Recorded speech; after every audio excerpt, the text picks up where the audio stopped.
I will never forget the day the world looked away, when we were told that we are too small to make a difference, that our dreams could be bought, our people silenced, and our destiny written by others. But I stand before you today, as living proof that no lie lasts forever. There was a time when our land, rich in gold and soul, was treated like a warehouse pillaged, borrowed, sold, and never respected. They came with contracts written in foreign tongues, deals wrapped in chains of so-called aid, and they called it trade. But let me ask you, what kind of trade is it where one gives everything and receives nothing but poverty? No. We were not born to be beggars at our own table. So we rose. We didn't rise with hatred in our hearts, but with fire in our spirit. We didn't raise guns first. We raised our voices. And when they ignored our cries, then yes, we stood tall with whatever strength we had left. And I made a decision that would change the game forever. $3.5 billion. That was the number they never thought we could touch. But it wasn't just money. It was our statement to the world, that Africa will no longer be a playground for the greedy. That we will no longer export our wealth and import our misery. With that $3.5 billion, we redrew the lines of power. We said no more to trade deals signed in shadows. No more to contracts that rob our children of tomorrow. No more to the idea that justice has a price and dignity can be delayed. We broke the rules, not to destroy the world order, but to force it to recognize us as equals. We changed the rhythm of trade, not to isolate ourselves, but to demand fairness, to demand respect. Do you feel it? That heartbeat of a nation that finally knows its worth. This was never just about money. It was about the right to dream and to keep our hands on the steering wheel of our future. It was about the child in the village who will now go to school because our wealth stays home. It was about the mother who will sleep in peace knowing the land beneath her feet is not for sale. And it was about every soul across this continent who thought they were forgotten. You are not forgotten. We redefined global trade not with pens but with purpose. Not with anger but with unwavering courage. So when the world asks what $3.5 billion can do, I want them to look here. Look at our streets, louder, prouder. Look at our people, no longer bowed but rising. We were never poor. We were robbed. But now we take back what is ours. Not just wealth but honor. Not just land but legacy. This is just the beginning. They told us we were free. They signed our independence on paper, smiled in photographs, and shook our hands.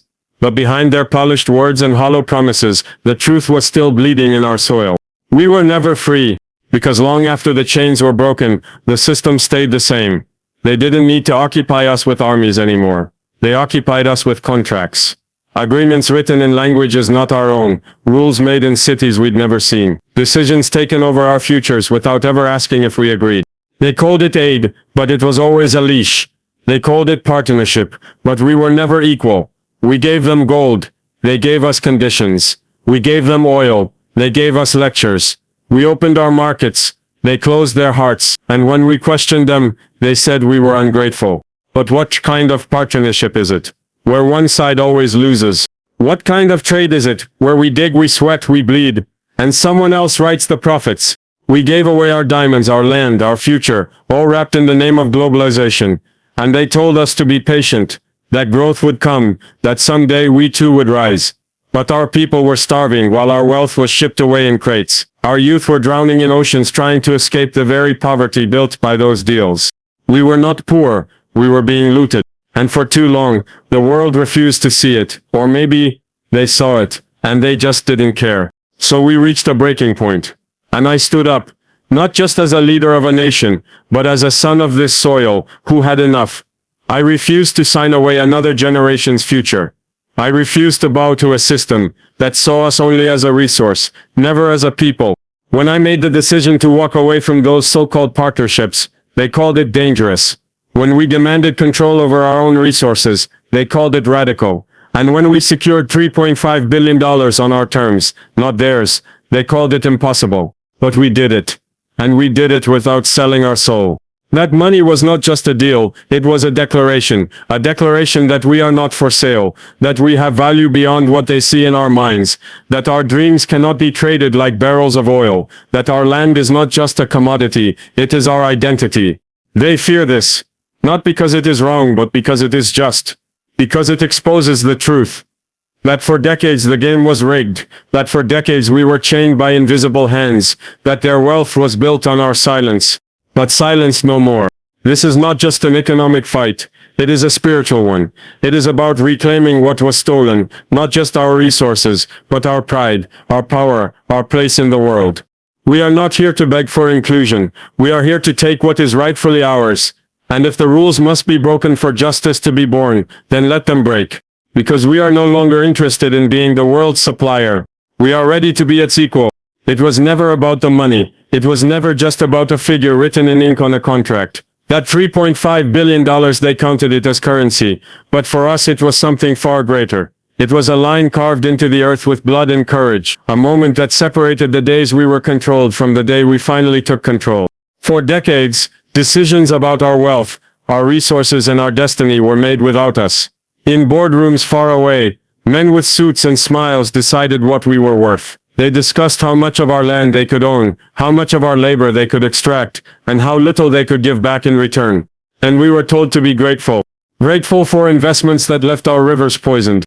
Grateful for agreements that emptied our lands of riches and filled them with poverty. Grateful for foreign aid that came with instructions and chains. But then came the moment when we said no more. We looked at our soil, our gold, our minerals, and we remembered who they belonged to. Not to corporations, not to foreign governments, but to the people whose hands have worked them for generations. To the ancestors who protected this land with their lives. To the children who deserve a future built, not on debt, but on dignity. And that is why we said, this time the deal is on our terms. This time the world will not dictate what we are worth. When we secured that $3.5 billion, they were shocked, not because we asked for it, but because we dared to demand it with strength, not submission. They could not understand it, because for them, Africa was always a place to extract from, not to negotiate with. But we did not come to negotiate like beggars. We came like owners, and that deal, our deal, was not just signed with pens. It was written with the spirit of millions who had waited too long for justice. It was a declaration that we would no longer allow our resources to be a curse, that we would turn our wealth into power, not for a few but for the many. That we would build roads, schools, hospitals, not through handouts, but through what rightfully belongs to us. And let them say what they will. Let them call it nationalism, let them call it defiance. But I know what it truly is. It is sovereignty. It is the unshakable belief that we are capable of leading ourselves. It is the refusal to allow others to write our destiny. It is the moment a nation stood up, unafraid, and told the world, we will not bow. Because we have bowed long enough, we have waited long enough. We have died poor on rich land for far too long. But that time is over. This $3.5 billion is not the end, it is the beginning of a new era where our voice carries weight, where our resources serve our people, where our leaders are not middlemen, but guardians of the land. This is not about pride for the sake of pride. It is about survival. It is about justice. It is about our right to rise, on our own terms with our heads held high. So let the world know, this is no longer a playground. This is no longer a silent continent. This is the rise of a sovereign people. And we are just getting started. I did not come here to rule over you. I came to stand beside you. Not as someone above the people, but as one of you. As someone who has walked the same roads, felt the same hunger, buried loved ones under the same sun, and watched the same dreams get delayed, denied, and destroyed by those who forgot who they were meant to serve. I made a promise, not to a party, not to a seat of power, not to a foreign interest, but to the people. To the farmers whose hands feed us, yet whose children go to bed hungry. To the workers who build our cities, yet live in homes made of dust. To the mothers who carry nations on their backs but are never heard. To the youth who are told to wait their turn while the world passes them by. That promise was simple. That no decision would be made without you in mind. That no deal would be signed unless it carried your name in its soul. That power would no longer be a throne. It would be a tool, used to lift you, not look down on you.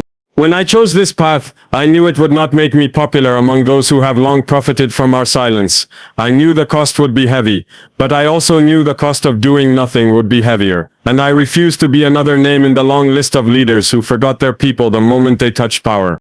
Because I have seen too much to forget. I have seen mothers trade food for medicine. I have seen children walk miles just to find water. I have seen brave men and women fall, not in war but in poverty. And I have seen the anger, the sadness, the desperation in your eyes, and I carry it with me every single day. So when the moment came to act, I did not ask what was safe. I did not ask what was easy. I asked what was right for my people, What will give that mother a night of peace? What will give that child a reason to dream? This is why every resource we protect, every deal we reject, every battle we fight, it is for you. It is not for fame. It is not for applause. It is not for the approval of those who do not know our pain. It is for the ones who live it every day. And I say this with no hesitation. If standing with my people means standing alone in the eyes of the world, then so be it. If choosing the poor over the powerful makes me a threat, then let them be afraid, because I did not come here to be accepted. I came here to be useful. Useful to the widow who wants dignity. Useful to the orphan who wants hope. Useful to the forgotten who want to be seen. That is the only legacy that matters. Not what we build in marble, but what we build in hearts. I walk with you, not ahead of you. I feel your struggle, not just read about it, and I swear to you, as long as I breathe, your voice will not be ignored. Your needs will not be delayed. Because true leadership is not about command. It is about service. It is about lifting the people so high that they no longer need to be led.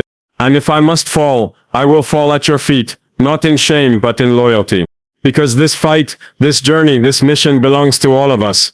They called it rebellion, they called it reckless.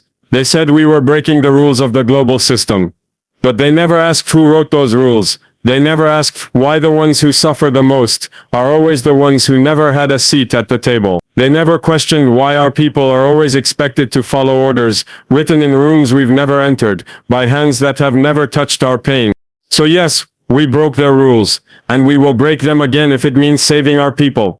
Because we were never part of their system. We were only used by it, from the day they carved up our continent and called it civilization, to the day they handed us independence with one hand, and took our economy with the other. The system was never built for us. It was built on us. They built a world where our gold meant wealth for their banks, where our oil meant fuel for their wars, where our children's labor meant luxury in their cities. And when we cried out, they told us to be patient. They told us the system would one day include us. But inclusion never came. Justice never came. Only more promises. Only more suffering. So we stopped waiting. We stopped playing by rules that were designed to keep us weak, silent, and dependent. We stopped apologizing for wanting what every nation has the right to, freedom, dignity, sovereignty. And the moment we said no more, the world turned, not because we did something wrong, but because we did something unforgivable in their eyes. We reclaimed ourselves. Let them say what they want. We know the truth. Breaking a chain is not rebellion. Refusing to be robbed is not rebellion. Tearing down a wall that keeps us in poverty is not rebellion. It is restoration. We are restoring what was stolen. We are rebuilding what was broken. We are remembering who we were before they told us who we had to be. They told us the economy would collapse. But it didn't. It awakened. They said we would be isolated. But we found each other. They said the people would turn against us. But the people rose up and stood stronger than ever. Because deep down we all knew it was time. Time to stop living on our knees. Time to stop signing away our children's futures. Time to stop acting like we are lucky to survive when we were born to lead. We are not here to destroy the world order. We are here to demand that it recognize us. That it treat us not as subjects but as equals. That it stop using our resources as bargaining chips. And start seeing our people as human beings with dreams, wisdom, and power. The world wanted us quiet. It wanted us obedient. It wanted us cheap. But we are none of those things anymore. We will no longer follow a system that keeps us last. We will build one that puts our people first. And if that makes us outlaws in their eyes, then we accept it with pride. Because we'd rather be outlaws in a corrupt world than slaves in a broken one. Our people deserve a world where fairness is not a favor, where justice is not delayed, where dignity is not rationed out by those who see us only through the lens of profit. So yes, we are breaking their rules, but we are building new ones. Rules made from truth. Rules written in our own voice. Rules that finally include us. They thought we were fighting for wealth. They believed we rose up for money, for contracts, for numbers on a page. They looked at the surface and saw only a battle for resources. But they never understood what we were truly fighting for. It was never just about the economy. It was never just about owning our gold or managing our oil. It was about something deeper, something older, something sacred. We were fighting for dignity. Because what is wealth if our people still walk with their heads down? What is development, if our mothers still sell fruit in the sun with no protection, no rights, and no hope for change? What is progress, if our children are still told to be silent, to be patient, to accept their place at the bottom of the world? They gave us numbers. We wanted respect. They offered aid. We wanted justice. They measured growth with graphs. We measured it with the pride in our people's eyes. For too long we were treated like a statistic. As if all we needed was a few jobs, a few schools, a few speeches from men in suits. As if dignity could be bought with foreign investment. But we have learned, dignity is not given, it is reclaimed. It is earned through struggle, through sacrifice, and through the courage to say no to humiliation, even when it costs everything. We have been laughed at, lectured, and looked down upon. They said we are too unstable, too poor, too weak, to stand on our own. They mocked our decisions, questioned our intelligence, and dismissed our dreams. But despite it all, we stood. Because no matter how poor they said we were, we knew the truth. We were rich in soul, rich in courage, rich in the fire of a people who refused to be broken.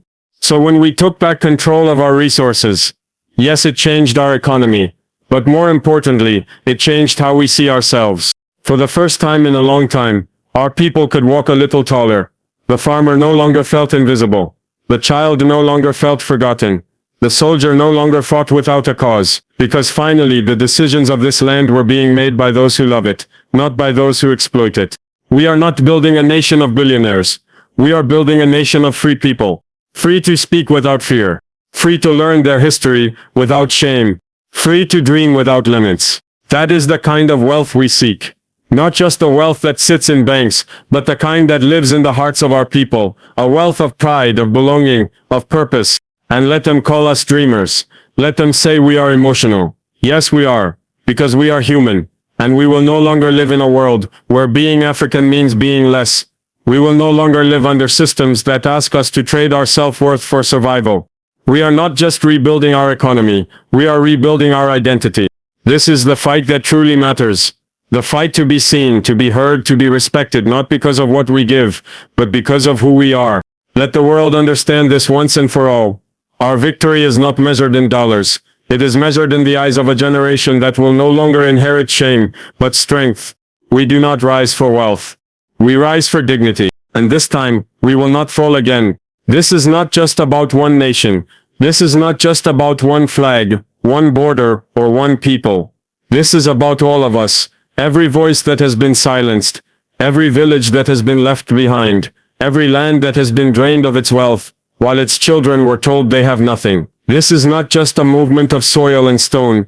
This is the awakening of a continent. We were never poor. We were robbed. And we are finally saying it with our heads held high. Not in whispers, not in fear, but in a voice so loud the world can no longer ignore it. These words are not just truth, they are a mirror for every African soul to see themselves clearly again, not as the world defines them, but as they truly are. For generations they taught us to forget. They erased our stories, replaced our heroes, and told us that Africa is a land of misery, corruption and need. They drew maps that divided us and made us believe that our struggles were separate. That your pain in the West is not mine in the East, that your hunger in the South is not my fight in the North. But now the truth is rising like the sun over this land. We were not born to be separated by lines drawn in blood. We were born to rise together. What happens in one corner of Africa echoes through every other. When one of us stands, we all take a step forward. When one of us breaks the chains, we all feel the weight lift. That is why this is not just national, it is continental. When we took back what is ours, when we rejected the chains dressed as deals, when we raised our voice and said we will no longer be exploited, we were not just fighting for ourselves. We were sending a message to every African heart, still beating under the weight of silence. We were reminding our brothers and sisters that they are not alone, that they are not weak, and that the time has come to reclaim what history tried to bury. We are not calling for war, we are calling for memory. We are not asking for revenge, we are asking for restoration. And we are not dreaming of division, we are dreaming of unity. Because we have everything we need. We have the land. We have the people. We have the power. All we need is the belief that we deserve to lead our own destiny. They called it impossible. They said we would fail if we did not obey. But here we are standing. And our strength is not in isolation. Our strength is in our connection, in our shared pain, and now in our shared rising. Let every African leader hear this. Let every student, every farmer, every elder hear this. The fight is no longer just to survive, it is to become whole again. It is to build a future where no African child grows up believing they are less. We are not waiting for permission. We are not asking for validation. We are not begging for a seat at a broken table. We are building our own table, with our own hands on our own land. And we are inviting every African soul to take their place at it. Because this is not a moment, this is a movement. Not just for one country but for all of Africa. Not just for today, but for generations to come. The drums are calling, the ground is shifting, the spirit of Africa is awakening. And this time we will not go back to sleep. So now the world watches us, not with the same eyes as before, no longer with pity, no longer with mockery. Now they watch with fear, with confusion, and with a question burning in their minds: how did they rise? We rose because we remembered who we are. We rose because we chose dignity over dependence. We rose because we stopped asking for freedom, and took it with our own hands. This journey was never just about reclaiming gold or signing bold deals. It was about reclaiming the soul of a people, reclaiming the voice of a continent that has been silenced for far too long. It was about proving that justice is not a Western concept, that sovereignty is not a luxury, and that Africa is no one's shadow. We have broken the old chains, both visible and invisible. We have defied the rules written to keep us small. We have shown the world that we are not waiting for saviors. We are becoming our own. And this fire, this spirit, this revolution, it will not stop here. It will not die in one nation, or one leader, or one moment. It will spread through every village, every city, every border. Because this is not the end. This is the beginning of Africa's new story. Written not in pain, but in power. Not in silence, but in strength. Not in poverty, but in pride. We were never meant to beg. We were never meant to follow. We were meant to lead. And now we rise as one.